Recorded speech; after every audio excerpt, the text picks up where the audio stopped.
সূরা আল মুমতাহানা। বিসমিল্লাহির রহমানির রহিম। রহমান রহিম আল্লাহ তাআলার নামে। হে ঈমানদার ব্যক্তিরা, তোমরা কখনো আমার ও তোমাদের দুশমনদের নিজেদের বন্ধু হিসেবে গ্রহণ করো না। এটা কেমন কথা? তোমরা তাদের প্রতি বন্ধুত্ব দেখাচ্ছ, অথচ তোমাদের কাছে যে সত্য দ্বীন এসেছে তারা তা অস্বীকার করছে। তারা আল্লাহর রসুল এবং তোমাদের জন্মভূমি থেকে বের করে দিচ্ছে শুধু এ কারণে তোমরা তোমাদের মালিক আল্লাহর উপর ঈমান এনেছ। যদি তোমরা সত্যিই আমার পথে জিহাদ ও আমার সন্তুষ্টি অর্জনের লক্ষ্যে ঘরবাড়ি থেকে বেরিয়ে থাকো, তাহলে কিভাবে তোমরা চুপে চুপে তাদের সাথে আবার বন্ধুত্ব পাতাতে পারো? তোমরা যে কাজ গোপনে করো আর যে কাজ প্রকাশ্যে করো, আমি তা সম্যক অবগত আছি। তোমাদের মধ্যে যদি কেউ দুশমনদের সাথে গোপনে বন্ধুত্ব গড়ার এ কাজটি করে, তাহলে বুঝতে হবে সে দ্বীনের সরল পথ থেকে বিচ্যুত হয়ে গেছে। অথচ এরা যদি তোমাদের কাবু করতে পারে, তাহলে এরা তোমাদের শত্রুতে পরিণত হবে। শুধু তাই নয়, এরা নিজেদের হাত ও কথা দিয়ে তোমাদের অনিষ্ট সাধন করবে। আসলে এরা এটাই চায় যে তোমরাও তাদের মতো কাফের হয়ে যাও। কিয়ামতের দিন তোমাদের আত্মীয় স্বজন ও সন্তান সন্ততি তোমাদের কোনোই উপকারে আসবে না। সেদিন আল্লাহ তাআলা তোমাদের মাঝে বিচার ফয়সালা করে দেবেন।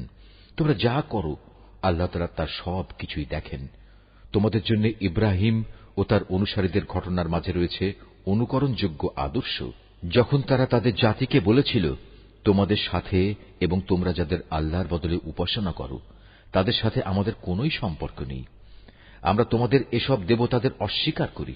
আমাদের ও তোমাদের মাঝে এখন থেকে চিরদিনের জন্য এক শত্রুতা ও বিদ্বেষ শুরু হয়ে গেল, যতদিন তোমরা আল্লাহ তাআলাকে মাবুদ বলে স্বীকার না করবে।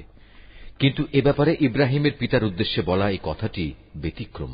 যখন সে বলেছিল, আমি তোমার জন্য আল্লাহর দরবারে অবশ্যই ক্ষমা প্রার্থনা করব। অবশ্য আল্লাহর কাছ থেকে ক্ষমা আদায় করার আমার কোনোই এখতিয়ার নেই। ইব্রাহিম ও তার অনুসারীরা বলল, হে আমাদের মালিক, আমরা তো কেবল তোমার উপর ভরসা করেছি এবং আমরা তোমার দিকেই ফিরে এসেছি এবং আমাদের তো তোমার দিকেই ফিরে যেতে হবে। হে আমাদের মালিক, তুমি আমাদের জীবনকে কাফেরদের নিপীড়নের নিশানা বানিও না। হে আমাদের মালিক, তুমি আমাদের গুনাহখাতা মাফ করে দাও। অবশ্যই তুমি পরাক্রমশালী ও পরম কুশলী। তাদের জীবন চরিত্রের মাঝে অবশ্যই তোমাদের জন্য এবং সেসব লোকের জন্য অনুকরণযোগ্য আদর্শ রয়েছে যে ব্যক্তি আল্লাহ তাআলা এবং শেষ বিচারের দিনে কিছু পাবার আশা করে। আর যদি কেউ আল্লাহ তাআলা থেকে মুখ ফিরিয়ে নেয়, সে যেন জেনে রাখে আল্লাহ তাআলা কারো মুখাপেক্ষী নন এবং তিনি সকল প্রশংসার মালিক। এটা অসম্ভব কিছু নয়। আল্লাহ তাআলা তোমাদের এবং যাদের সাথে আজ তোমাদের শত্রুতা সৃষ্টি হয়েছে তাদের মাঝে কখনো বন্ধুত্ব সৃষ্টি করে দেবেন।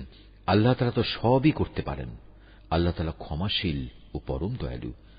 যারা দ্বীনের ব্যাপারে তোমাদের বিরুদ্ধে যুদ্ধ করেনি এবং কখনো তোমাদের নিজেদের বাড়িঘর থেকেও বের করে দেয়নি, তাদের প্রতি দয়া দেখাতে ও তাদের সাথে ন্যায় আচরণ করতে আল্লাহ তাআলা কখনো নিষেধ করেন না।